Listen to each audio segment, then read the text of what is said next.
All right, so let's talk about meditation. What if I told you that the very reason you started, or hey, maybe the reason you gave up on it, is based on a huge misunderstanding of what it's even for? So think about it for a second. Why did you start meditating? Or think about starting? Because, the spiritual marketplace is just full of these incredible promises, right? Become calmer, find peace, achieve unending bliss. And look, those are powerful ideas. They're the things that get us to sit down on the cushion in the first place. But are they actually the point? What if that whole goal-oriented approach, what if it's actually a trap? The perspective we're going to dive into today tells a completely different story. It's one that basically flips the entire idea of spiritual seeking right on its head. So let's kick things off by looking at this central conflict, the incredible promises we hear about meditation versus the deeply counterintuitive reality of what the practice is actually about. Yeah, these are the big promises, the benefits you see advertised everywhere. And I mean, they sound amazing, don't they? It's like a checklist for a better life. The problem, though, it starts the second we treat meditation like a shopping list, where we're just trying to tick these things off. The core idea here is that meditation isn't like popping a pill. You don't just sit for 20 minutes and then, boom, peace kicks in. If you go into it with that mindset, you are absolutely bound to get frustrated and just think, this isn't working for me. And this right here is the central paradox. We think meditation is a path to get somewhere else, to that calm state, that enlightened destination over there. But the real practice is about realizing that you have been here the whole time. The very act of striving, of trying to get somewhere, is the exact thing that keeps you from just being present. This quote just hits the nail on the head, doesn't it?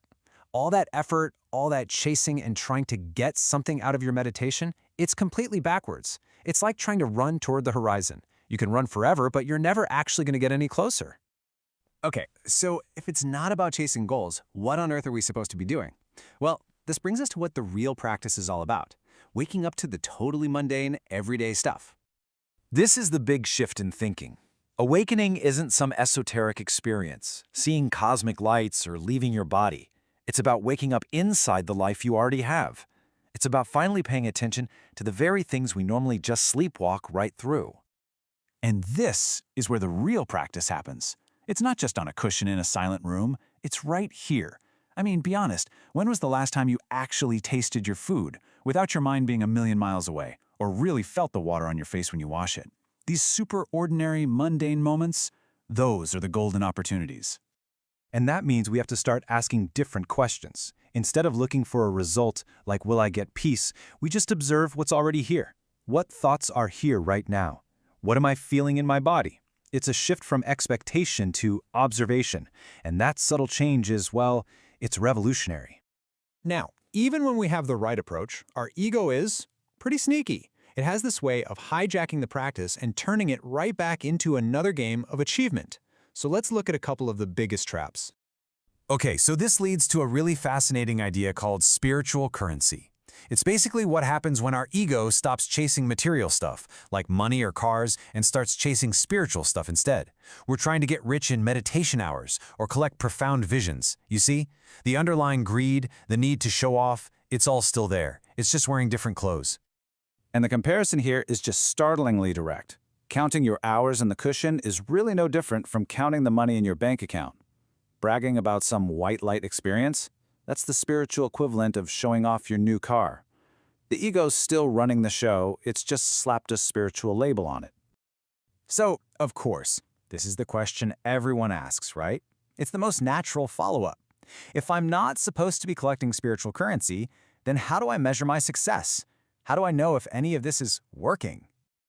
And here's the tough love answer. You don't. The whole idea of progress is actually part of the trap, because progress implies a destination you're trying to get to. But like we said, the entire point is that you are already here. There's nowhere else to go. Now, this all sounds really nice, but it leads us to maybe the hardest part of this whole practice. What actually happens when you start paying attention to what's going on inside your own head?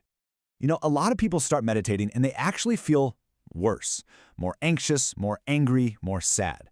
And they immediately think, oh, I must be doing this wrong. But actually, the exact opposite is true. You're not getting worse. You are just finally turning on the lights in a house you've been living in completely in the dark for years. And yeah, it's messy in there. This metaphor of cleaning a house is so helpful. Think about it. For years, we've just been stuffing things into closets, shoving them under the rug. When you start to meditate, you're finally opening the door and seeing all that chaos. Of course, your first instinct is to slam the door shut and go find a distraction. But the practice is just to stand there and look, without judgment. That awareness itself is the only cleaning tool you actually need. And this is the reward for that courage. The things we're most terrified of, our anger, our fear, our jealousy, they get their power from being ignored in the dark. The moment you turn the light of awareness on them, they start to lose their grip. Turns out, they're not nearly as scary as you imagine them to be. So where does all of this lead? Well, it leads to a place where that hard line between meditating and just living your life starts to get really blurry, and eventually it dissolves completely. A really great way to think about this is that your formal sitting practice, it's like training wheels on a bike. They are absolutely essential at first, to help you find your balance. But the goal isn't to ride with training wheels for the rest of your life, right? The goal is to take that balance, that little flame of awareness, and carry it with you out into the chaotic traffic of your everyday life.